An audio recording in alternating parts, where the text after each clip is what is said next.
Hello and welcome to the third edition of Won the Lot podcast. We're here with us with Talking Devils, the number one independent Manchester United podcast. I'm your host, Harry from Fan Owned United, and I'm here again with Peter and Steve. Steve's a lifelong United fan, had his ticket at Old Trafford for 25 years. And Peter, also a lifelong United fan, match goer, and also football author. Um, so what we'll be doing today is obviously doing a recap on the two games of the week, so Aston Villa and Tottenham. Also, a few other points to talk about that kind of in and around United, quite interesting, such as Garnacho's contract. A few rumours around Jadon Sancho and his future at the club. Also, Nemanja Vidic came out with a few comments that we'll be covering and a few other points. If you are joining us live on YouTube, please do leave some comments. And also, if you are listening on the podcast after, do subscribe. So yeah, let's kick things off with how things went over the two games last week. Sunday was a much better performance overall. Obviously, we won that game at home, and we're most probably the better side over the first 80 minutes, and obviously like to give everyone at Old Trafford, slight concerns and a bit of bit of tense moments in the last 10 minutes or so. So Steve, you were there, and Peter as well. But why don't you kick us off, Steve, with what you thought of the game? So it was much better. As you say, we're going to touch on the Tottenham game in a little bit, but the first point that I just want to make is that we conceded 3 shots. So, much better. Defensively, in the midfield, we ran a lot harder against a Villa team who are very much in form.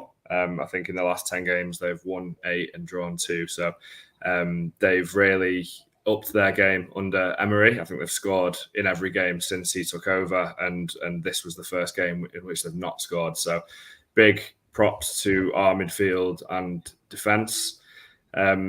A lot of standout performances. Bruno from the right was fantastic. Lindelof and Shaw again in the middle. Malacia, I think, has improved on his last couple of games. He was very kind of dogged. It was a really good fight against McGinn all game. Lots of battles, some won, some lost, but really good battle there. And I think Casemiro is playing himself back into some good form as well. So a really high back line from Villa, notably in the first 20, 30 minutes, and that was always going to be always going to make a difference. I was saying I went with my dad on to the game, and I just said it just needs one when we're on side, and that one came. Rashford from a Casemiro header, and then Bruno slots it away really well. So much better, yeah. Yeah, absolutely. I think a few points there which were really important. One is Casemiro. He seemed to be a little bit off the pace over the last few games. I certainly noticed it. In maybe the Forest game, he wasn't quite there.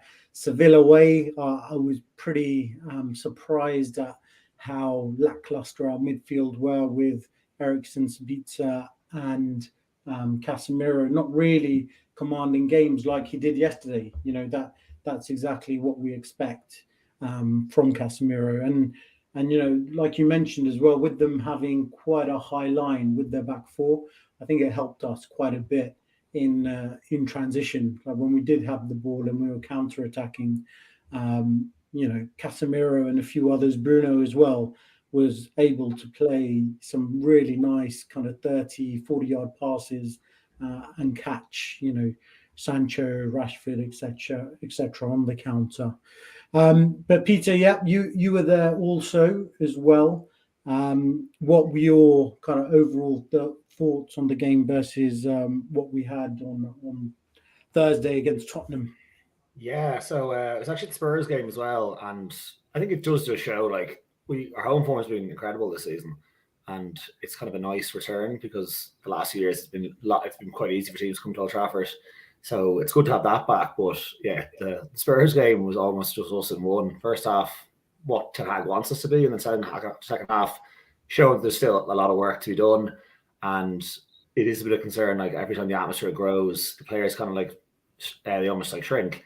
And I was at it, and it was like 2-0 at half time. All the Spurs fans had more or less packed it in, and we just gave them a route back in by dropping too deep and just not keeping control. And I don't think it helped that Ericsson doesn't seem to be able to do a 90 really, because he was quality in the first half against Spurs, and then noticeable drop off when Fred had one of those games and Veghorst. And I thought the subs were poor in that game, but he doesn't have much to work with.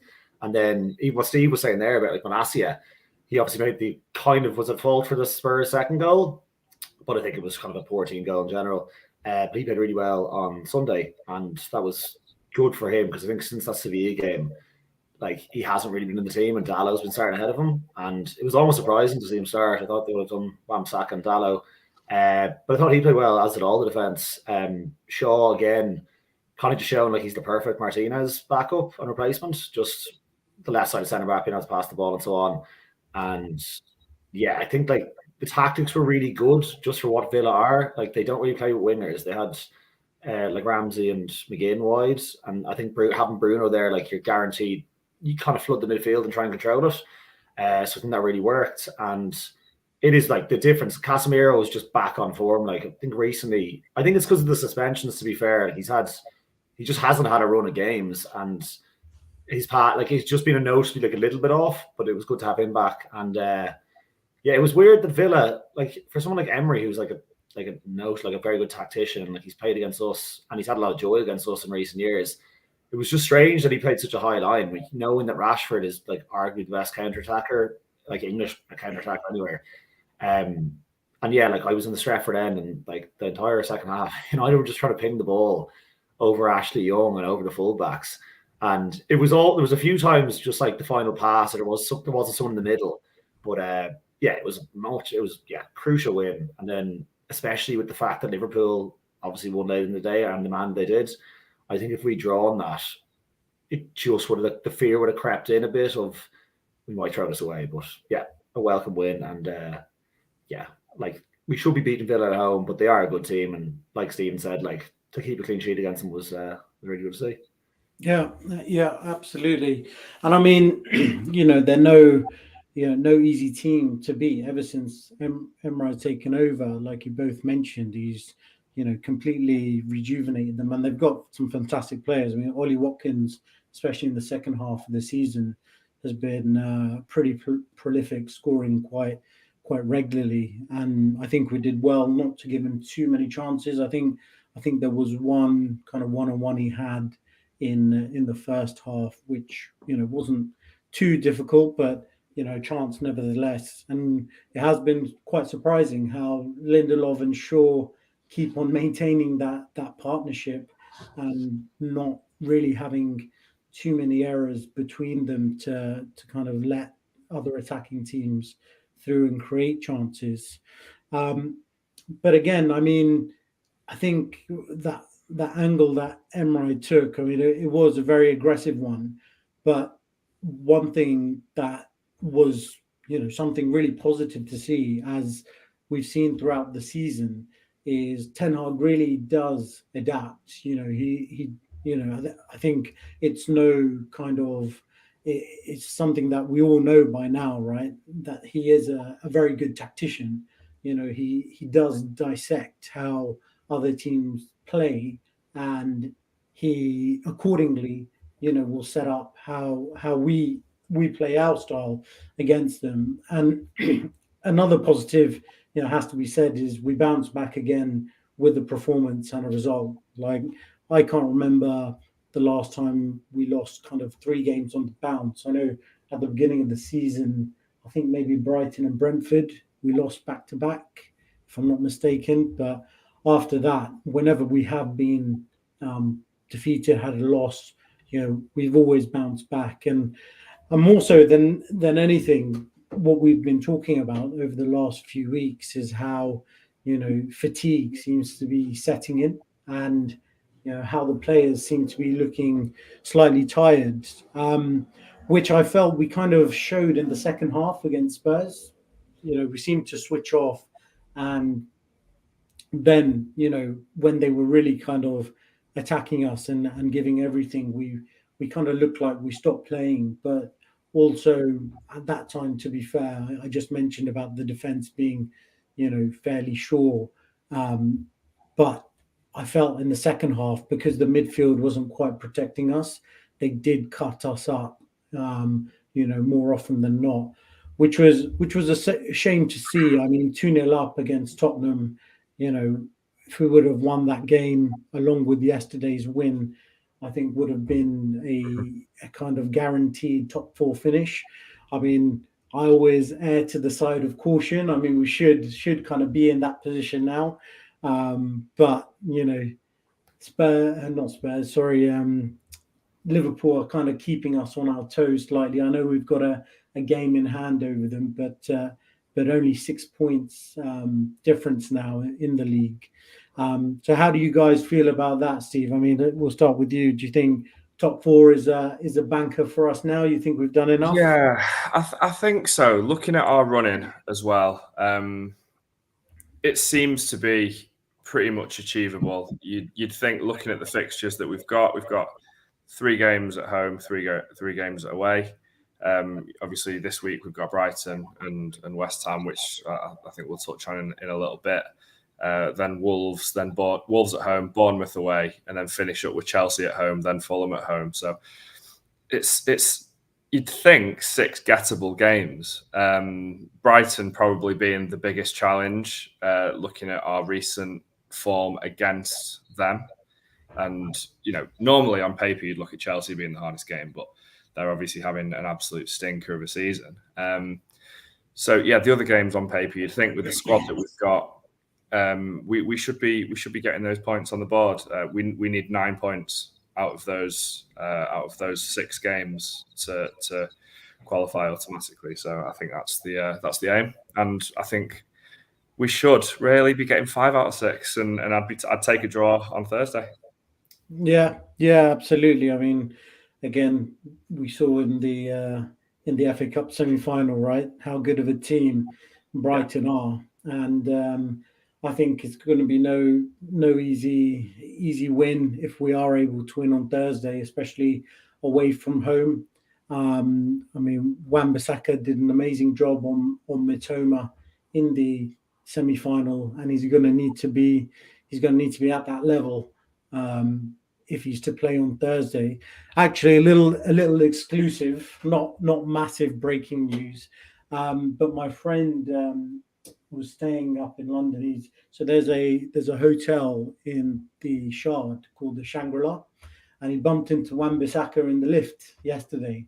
So let's hope he's fit. That's the first thing I said to him. I said, "Did you ask him if he's going to training tomorrow?" But he said he wasn't really ready for a conversation. He just took a quick picture. But yeah, let's hope he's just come down to London for a little visit rather than he's picked up a niggle. But I think he definitely is the preferred right back. I think the Brighton players got a lot of rest in them as well. Obviously, the game against Wolves at the weekend, De Zerbi rested like 5 first-team players in that 6-0 win, which was incredible. I watched that, and they played some incredible football, and that's without McAllister. Caicedo wasn't playing. Obviously, you've not got Ferguson up front. Mitoma wasn't playing, so they had a lot of first-team players out. So they should be rested quite well for the game on Thursday. Yeah. So we'll see how that goes. Yeah, which obviously something we don't have, right? Ten Hag has kind of stuck it out with our first team week in, week out, pretty much since January, which I'm sure will do again. But just that point, I think, Wan-Bissaka needs to play over Dalot. Although Dalot's done an amazing job this year, he's going to be a massive impact. We need the midfield again to put in a similar performance to yesterday. Just that point on fatigue I was making earlier, I didn't get to finish. One thing that was quite refreshing to see is on Sunday, that team didn't look fatigued. I don't know what happened between Thursday and Sunday, but we started like so brightly and fresh. It was really good to see. So I don't know what the medical team are doing, but they maybe changed something recently. But yeah, how about yourself, Peter? I mean, what do you think about the top four and that being sealed off? You know, I mean, like I said, it's not nice being kept honest by Liverpool. Yeah. I really think if like trust Spurs, like even a 3-0 up, like it's 3-0 down and come back, just the most Spurs thing of all time. But yeah, Spurs really did us in this week of turning up, getting a draw against us, and then throwing away against Liverpool. Yeah, just with United, I just don't expect it to be easy. I can just see us making it difficult for ourselves, when it really should be. Yeah, we should be able to seal it in a couple of games. But no, I think there'll be still a twist and turn in that one. But yeah, like it is the Brighton. It's this week. I think that the Brighton and West Ham games. If we can get like 4 points from those two, I'd be like, yeah, it's done, because I think we'll win all our home games. And Bournemouth are safe more or less. I think, like if Bournemouth were battling for relegation, you just don't want to play teams that have everything to play for. So I think we should be all right there. But yeah, just like every time you kind of think, United be like 2-0 up against Spurs, you're like, it's done. We're always around the corner. Like we're always around the corner from a disaster or things just going back to like things we've seen in the past. And like Brighton, we lost 4-0 there last season, so it's just a little bit like, not really looking forward to that game. But we really should have the psychological edge over them. We just knocked them out in the FA Cup semi-final, biggest game in their last 20, 30 years. But you just don't really know which United's going to show up. And yeah, I just think at home we just do have the extra like 10%. It's just away from home, and there's, I don't know, like it's like it's a legacy thing at this point. Like we've lost a lot of away games by big results. So and I'm just not some noise. Yeah, just don't like playing West Ham in general. It always seems sticky. So yeah, I think this week's the big one, and then hopefully we can. Yeah, I don't know. Like I think Casemiro come back to form might make the whole difference. Like you'd really back us against anyone field with him on form. So yeah, just wait and see. Like I'm pessimistic United fan, but it's more we should be beating these teams, but every time we should do something, we don't seem to do it. So yeah, we'll see. Yeah, absolutely. I mean, our away form has definitely been what needs to be worked on going into next season. It's been our Achilles heel, and really kind of cost us as to making this kind of top four fight slightly more comfortable than it should have been. But on the flip side of things, I mean, over the last few years, our home form hasn't really been the best, and back in the days of Alex Ferguson, I mean, loads of teams used to say we'd lost the game before we even got out the tunnel, because it was such a fortress, and the teams they would play would be so formidable, and mentally, teams would struggle to win there. So I mean, that's a massive plus this season, because again, we haven't lost since Brighton right at the beginning of the year, in all competitions. I think not just the Premier League. But you're right. I mean, I've got this little thing in front of me as to our away form, and against the top, I think the top 9 teams in the Premier League, we've lost 7 of them, and it's top 8. We've lost 7 and drawn 1, and obviously the notable losses there were Liverpool 7-0, and Brentford 4-0. As well as City, they beat us 6-3. So I mean, some of them are pretty heavy defeats, which we need to work on next year. But I mean, that also is kind of, I think, being highlighted a little bit too much, because I mean, if we had the perfect season and our away form was great, we'd be kind of gunning for the title, and we all knew at the beginning of the season that was not an achievable kind of goal based on the season we had last year. I mean, I'm sure you guys would both agree.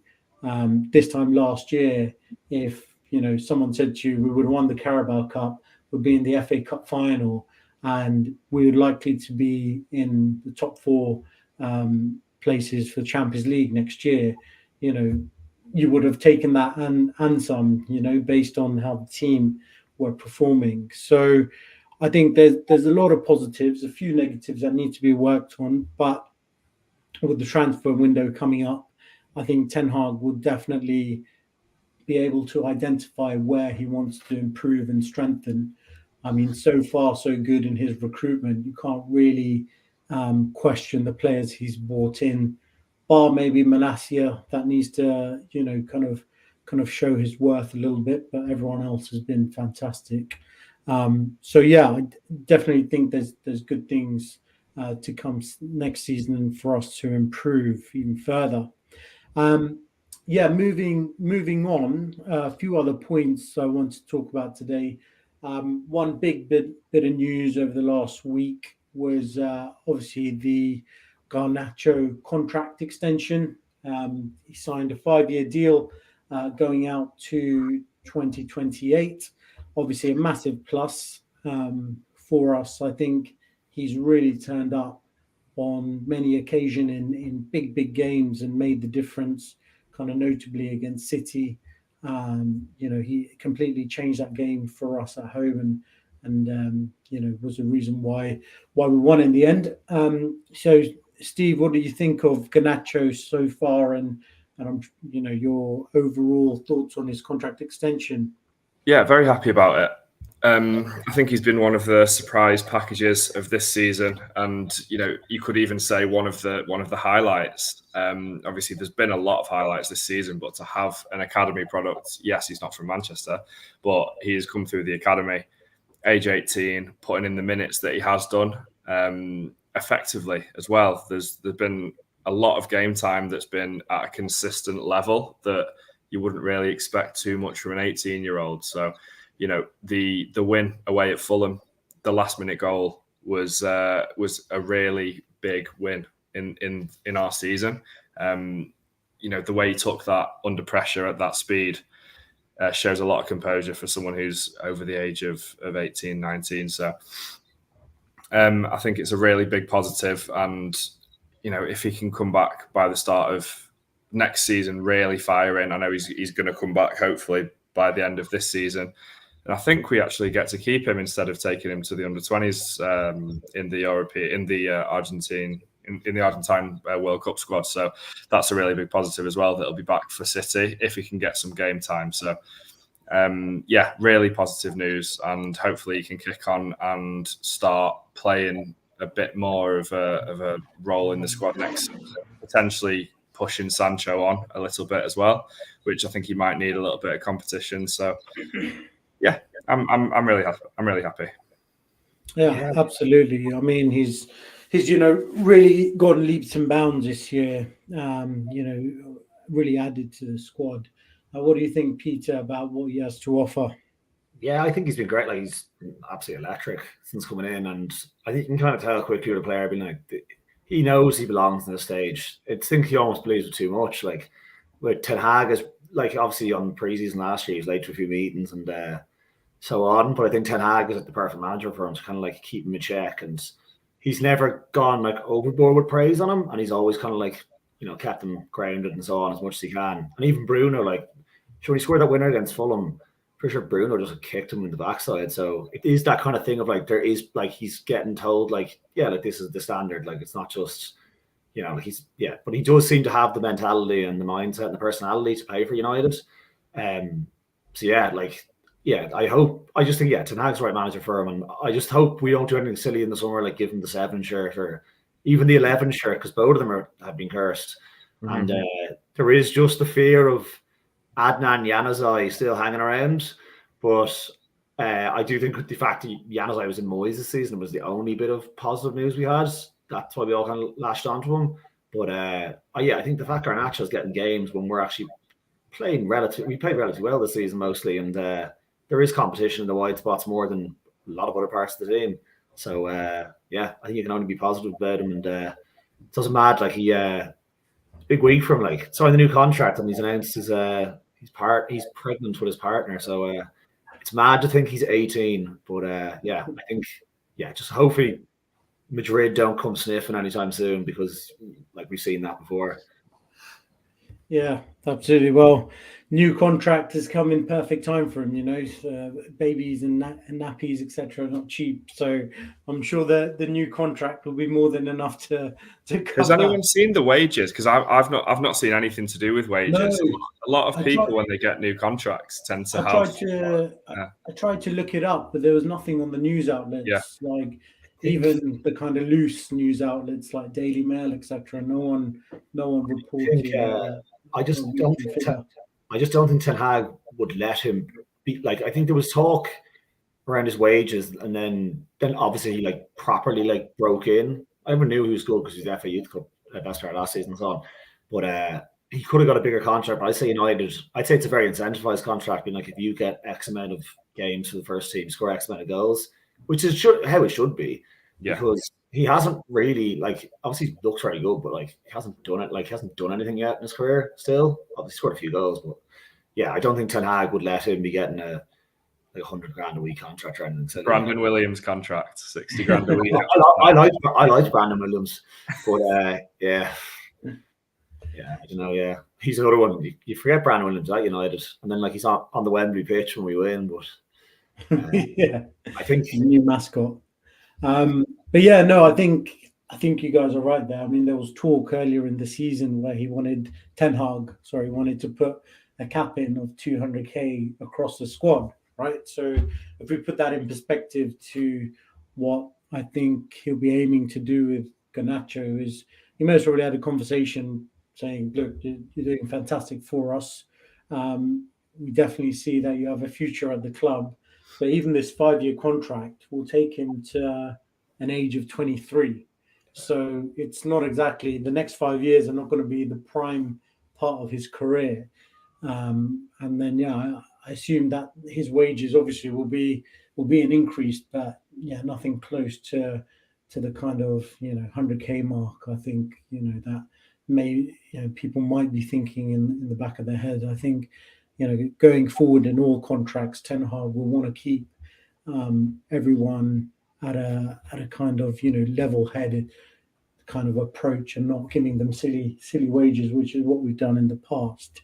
Um, so yeah, I mean, you guys obviously mentioned as well the options we have on the wings. I think, funnily enough, that's actually one area of the pitch that I'm not too concerned about anymore. I mean, historically, especially on the right hand side, we've had big issues in regards to getting someone who can play regularly there. Anthony is kind of shining through and done a great job, but I've got really a lot of faith in Pelestri and Garnacho equally to kind of come through over the next couple of years and play in those positions and give competition to like you said, Sancho, to keep him on his toes.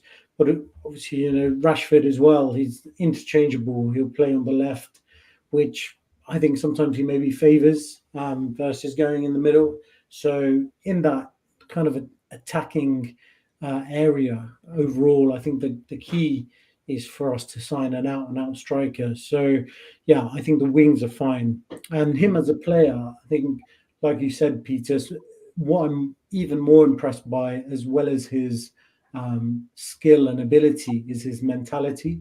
It's almost like he has that in his own way. He has that kind of United way of playing, that United mentality of taking on players, running past players, not being afraid. Um, and I think Rashford kind of had that when he was also 18, but it petered out slightly. But just the kind of, I wouldn't quite say arrogance. He may slightly border sometimes on arrogance, but he's incredibly confident. We'll yeah, give him that, right, in his yeah, own ability.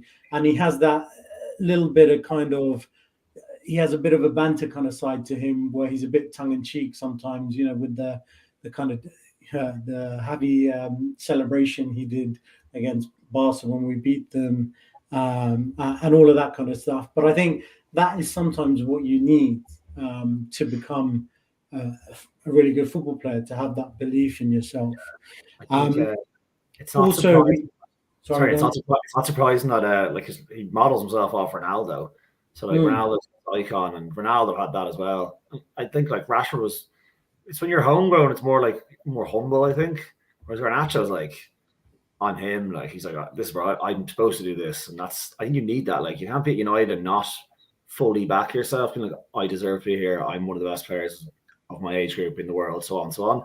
And I think that's kind of something maybe that's missing with Sancho at times. Being like, back yourself a little bit more. Like you obviously have the talent. I just think Garnacho is like, I'll just run at you and back myself to go through you. Yeah, and that Fulham goal you mentioned was pretty much a carbon copy of Ronaldo's from a few years ago, right? As well. But yeah, we mentioned the wing positions and potentially these guys, both Pelestri and Garnacho, keeping Sancho on his toes and giving him rather a bit of competition. There's also been rumours, very loose rumours this week, of a Dortmund potentially wanting to re-sign him. He's had a bit of a turbulent time, obviously at United. Needed to have a break over the winter because he said he was suffering with mental health issues, which obviously is absolutely fine if that's what he was struggling with. I think the club as well did a fantastic job to support him in that. It's not easy to be a football player. You're under the spotlight all of the time. Obviously, didn't have the best first season either last year. Didn't really kick on. Surprisingly, I thought he was good on Sunday, but he seems to blow slightly hot and cold because, he scored against Liverpool at home, then had a bit of a dry patch. Sometimes he loses confidence, I think, in games. For example, I went to Forest away. He didn't look like he was doing too much in that game, putting his foot on the ball a lot of the time, not really taking on players, going backwards. So if an offer did come in from Dortmund for a reasonable amount, a fair amount of money, if you were in Ten Hag's shoes, would you take it and move him on, or do you think that Ten Hag believes that he could potentially, rejuvenize his career like Rashford has done in some certain sense, and kick on? What do you think, Peter, would potentially happen in that circumstance? I think, I wouldn't get rid of him. I'd give him like 100% another season. Like you said, it's been very turbulent for him, and he joined United directly after getting racially abused and missing a penalty in England's biggest game in 55 years. So that wasn't easy for him. And then the manager who bought him, Solskjaer, was gone within months. And even towards the end of Solskjaer, he was playing back five, and Sancho just wasn't getting any minutes. So, and yeah, it's just been a turbulent time for me. He's on his third manager already at the club, and obviously he's got some personal issues that we don't know what exactly happened there. But like obviously, like you said, like if you've got, he should 100% be dealing with them. I don't think Ten Hag would have put the time and effort into him if he didn't think there was a player there. I think he would have been like, we're going to get rid of this guy the first chance we get. And I don't think that'll happen. But I think I said like last week, like you can't be waiting 5 years for someone to fulfill their potential at United. So I think it's next season, like, right, you get a full preseason. There's no international tournaments. There's no World Cups in the middle and so on. And just go at it. And it's about time we bought someone from Dortmund who worked out, because Kagawa, Mkhitaryan, like they've sold us. They have players who are their best players, and they come to United and they kind of fall apart. So, I think, like you said, it'd be good for him to have pressure. And it's just a bit annoying that he can't play on the right, because when we bought him, it was like, he's fixed the right side of the problem. We have a lot of left-sided attackers.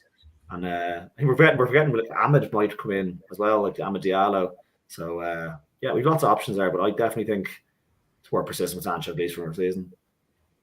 Yeah, absolutely. I think, as you mentioned there as well, Ahmed coming in, I forgot to mention him. I think he definitely deserves to be in the squad next season based on what he's been able to do this year at Sunderland. And yeah, I think a couple of points, that you mentioned there, and things that I kind of dwell on sometimes is footballers with quality don't forget how to play football. It's not something where they wake up one morning and they forget, how they were able to, in Sancho's case, dribble along the wings. He created some fantastic goals for Haaland, used to score a lot himself. You just don't lose that talent overnight. And I think he's in a similar position as to what Rashford was a couple of years back, right? When he was low on confidence. There were games where he couldn't score for love nor money. And I think Sancho is in a similar position right now. And like you said, next season, if we can just give him a clear run of games, maybe give him a bit more confidence. I think he needs a lot of kind of one-on-one work, like what's happened this season. Again, going back to Rashford, I think Benny McCarthy has put in a lot of work as an attacking coach and has really got the best out of him. That's what a lot of people have been saying around the club. I think we need something similar with Jadon Sancho for him to just settle down as such. I mean, obviously he needs to improve slightly, but he has the basic attributes and more, I think, to develop. He just needs that little bit of confidence. How about you, Steve? What do you think on the Sancho situation? Do you think it's time for him to go? Would you take the money and invest it elsewhere? Both of you make good points in positive way for Sancho. I think at Dortmund versus at United, it's a very different context of how he plays. In Dortmund, you're one of two title challenging teams, really.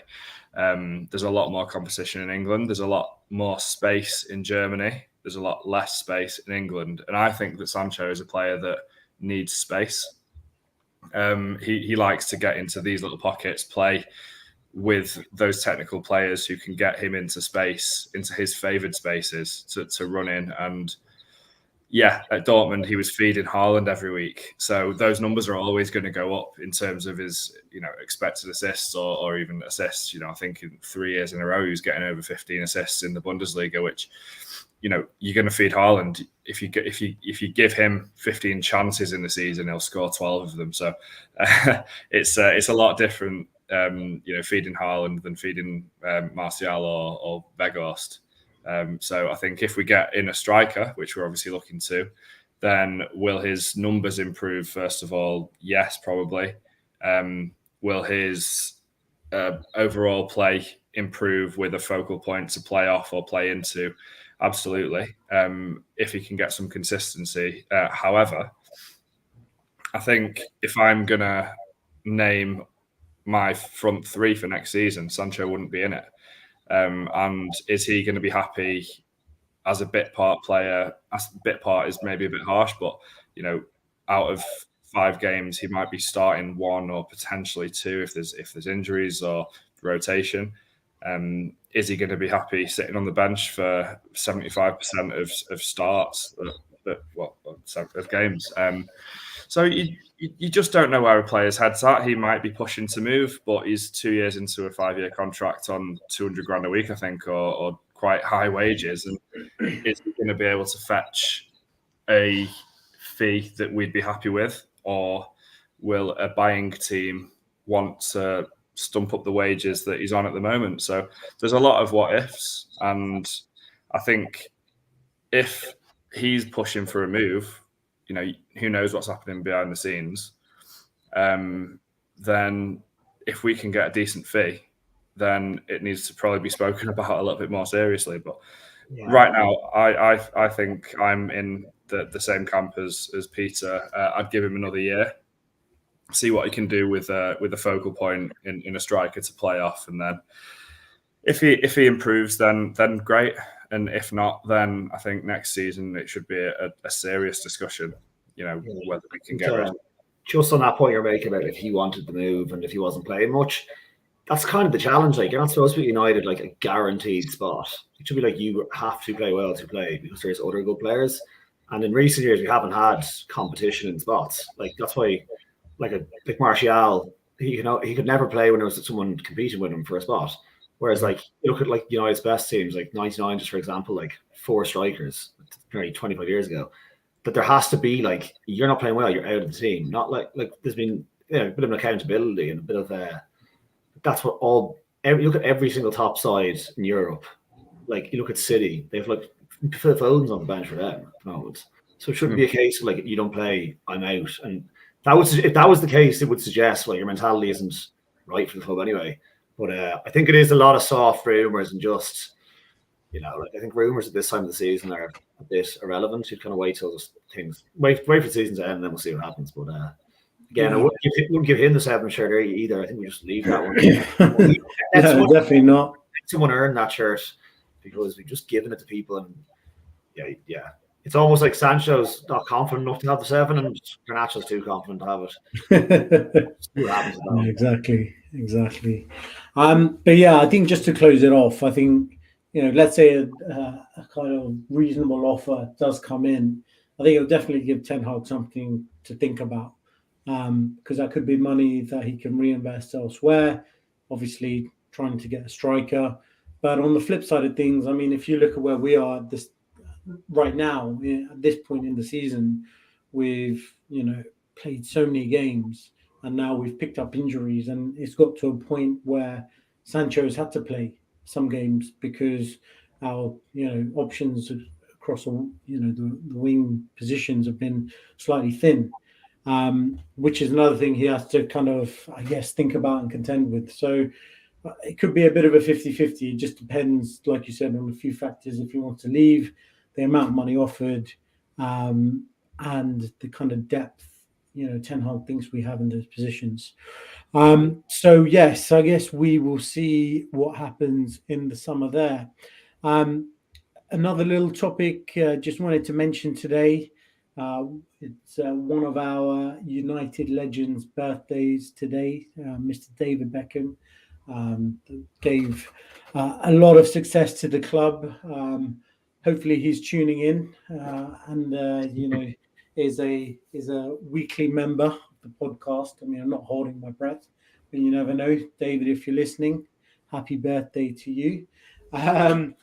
Obviously, he did great things at the club. I personally felt his time there was maybe cut a little bit short, but everyone says when Fergie believes the player's time's up, his time's up, and I think Fergie believed his kind of focus was elsewhere outside of football.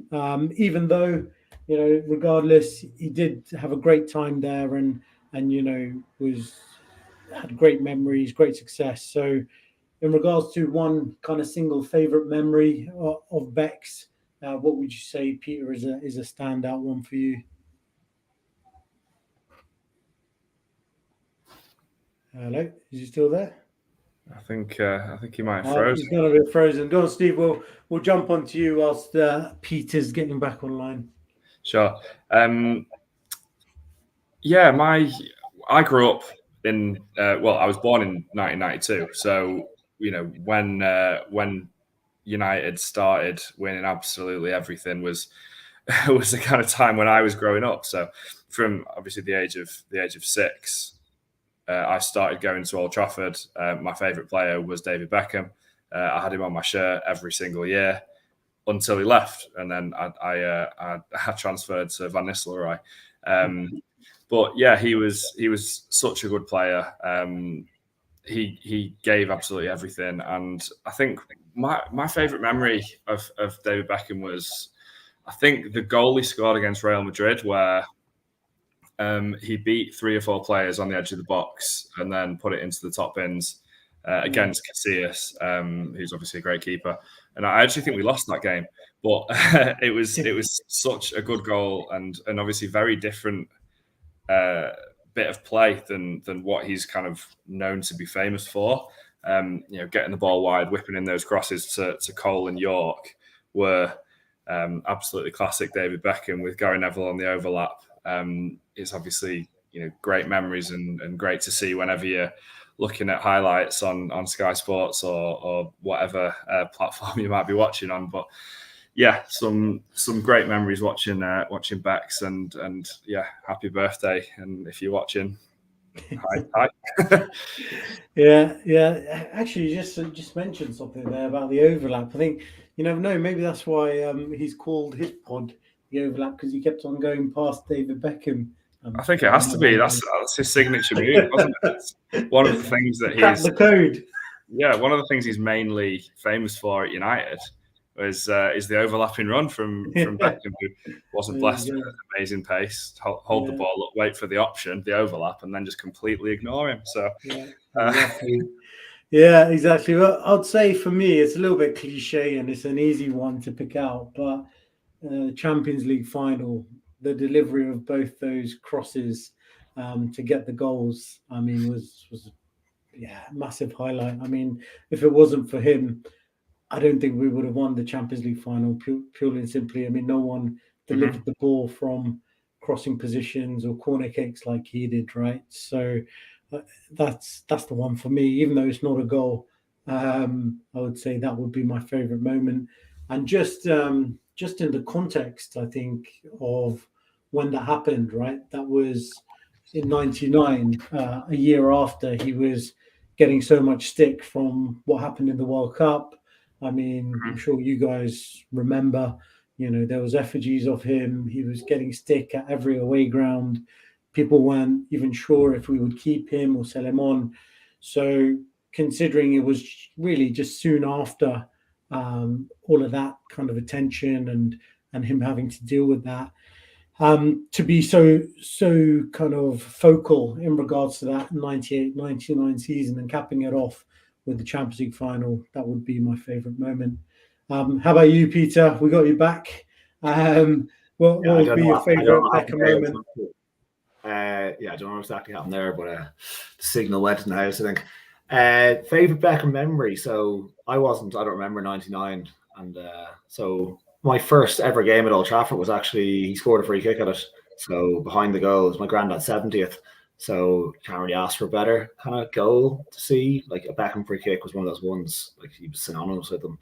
And then kind of just a funny tidbit about him. At the same time, my sister was a United fan as well, and not so much anymore, but she was 7 or 8, and she wanted to get a poster like most people did at David Beckham, and my dad refused, said he wasn't allowed to have one, get another player.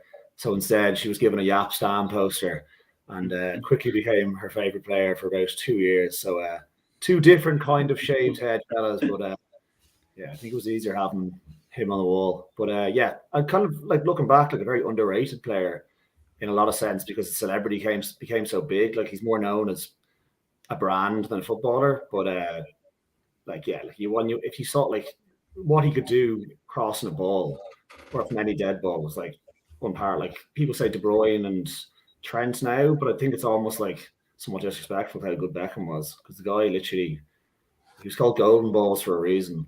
So yeah, that's the two kind of stories of having.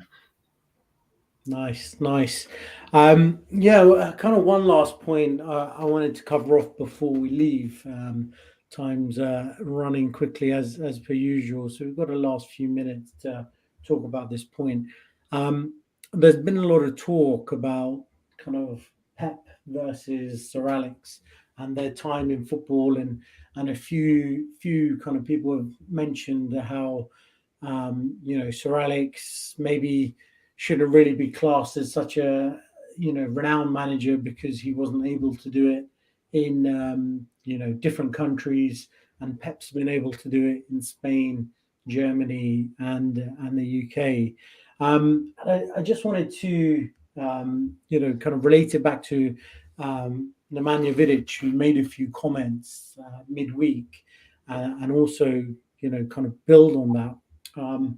One I think is how Sir Alex kind of managed a football club.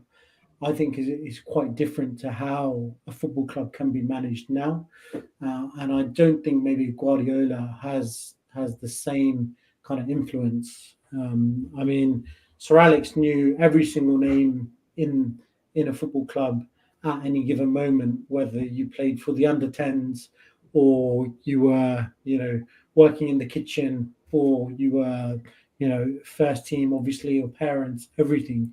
He knew a club our club inside out. But also, just a little kind of anecdote that Vidic mentioned is, he was just so surprised at how humble he was. He was about to sign and came over to watch a game at Old Trafford, and Sir Alex took him to a hotel, and he actually carried his bags for him. I mean, he's a manager of Manchester United, and I think if anything, he maybe would do these things on purpose just to show how much he valued each and every player. I mean, we talked about Beckham as well, right? Sir Alex went to his house, I believe, just before we signed him. I think it was like he must have been, I think he was 10 or 12 at the time. And that kind of, tipped it over the edge and over the line for him to sign.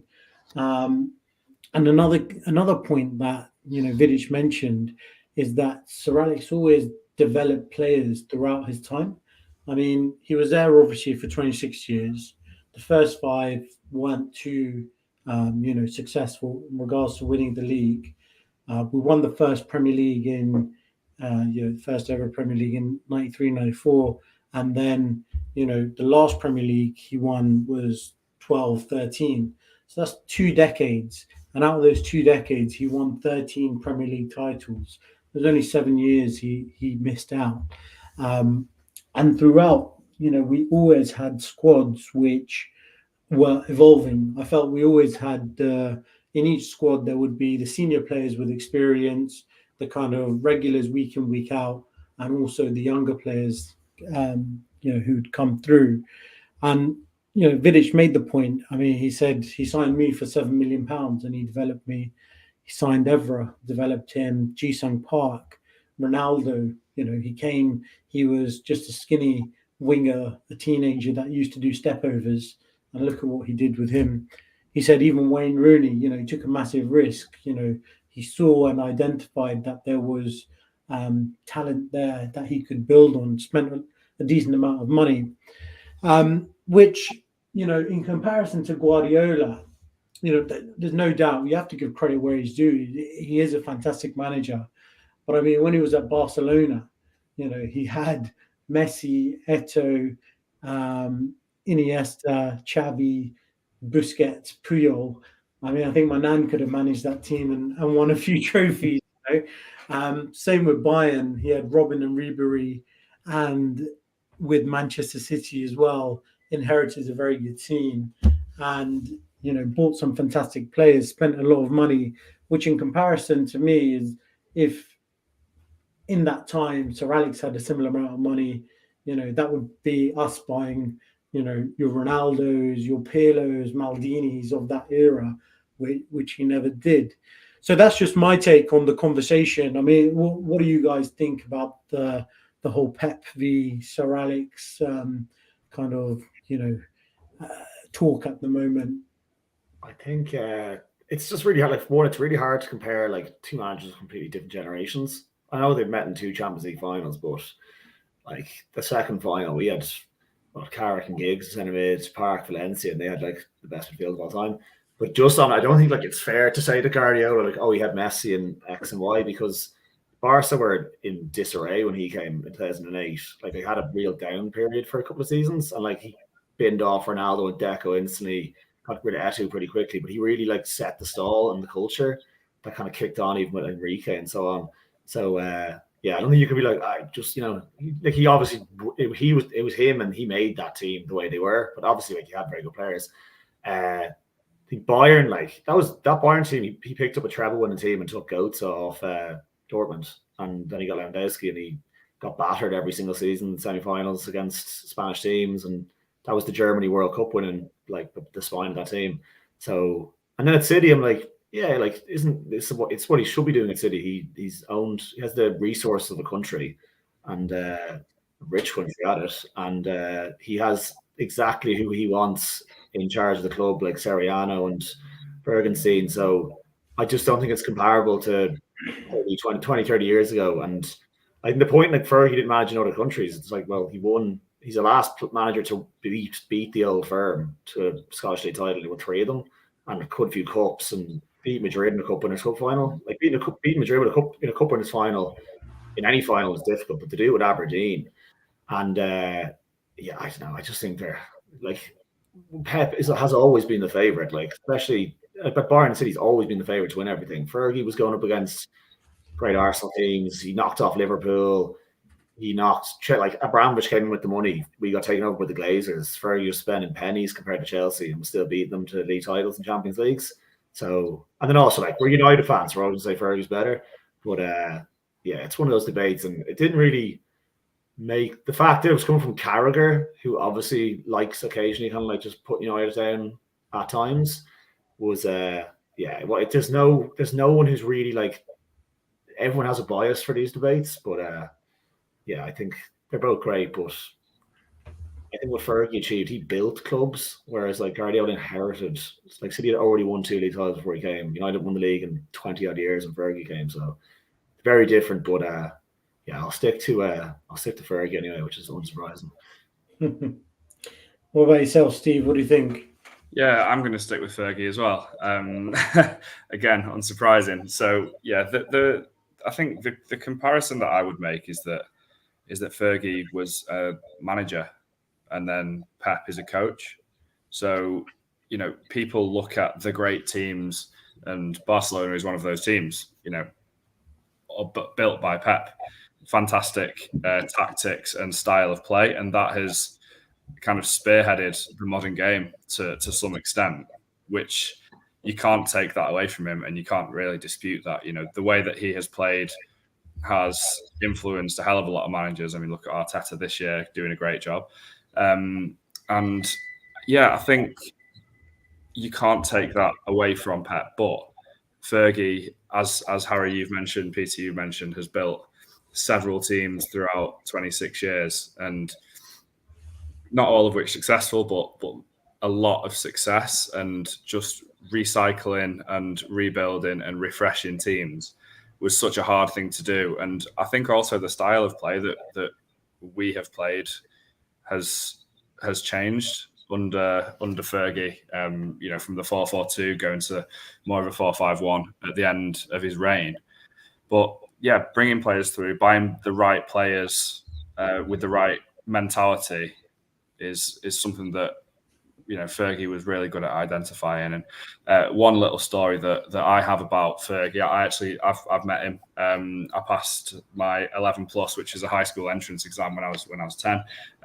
My granddad is and has been a scout for United, so he took me to Carrington to meet Fergie and to meet some of the players, which was really nice. I was just this little skinny, tiny 10-year-old kid, and he gave me a lot of time, and he asked me what my favorite team was and which team I would want to play in the coming game this weekend.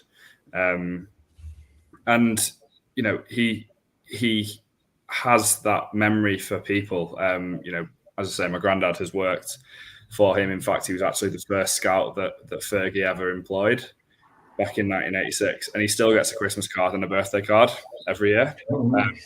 Which is brilliant. And he went to my grandma and granddad's 50th anniversary a few years ago now. But it's the personal touch to manage a football club is obviously a lot different now than it was back then. But it really does make a difference. Yeah. Thanks for sharing that little anecdote. The most important question out of that: did he pick the team that you told him to pick on the weekend? Well, no, because Laurent Blanc was injured, so he couldn't. Well, he was quite close. Oh, good stuff. Probably the best that Blanc didn't play. No lead for us.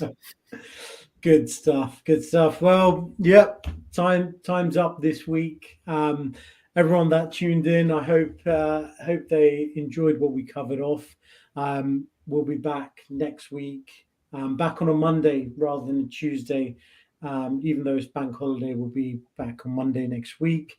As I mentioned at the beginning, if you are listening on podcast channels, Spotify, etc., do follow us. Do leave some comments and reviews; it'd be much appreciated. Obviously, if you haven't already, please give Talking Devils a follow on Twitter, as well as our handles, which are on the page as well. We would all appreciate it. But yeah, from me and the other guys, it's goodbye, and we'll catch you next week. See ya. See ya.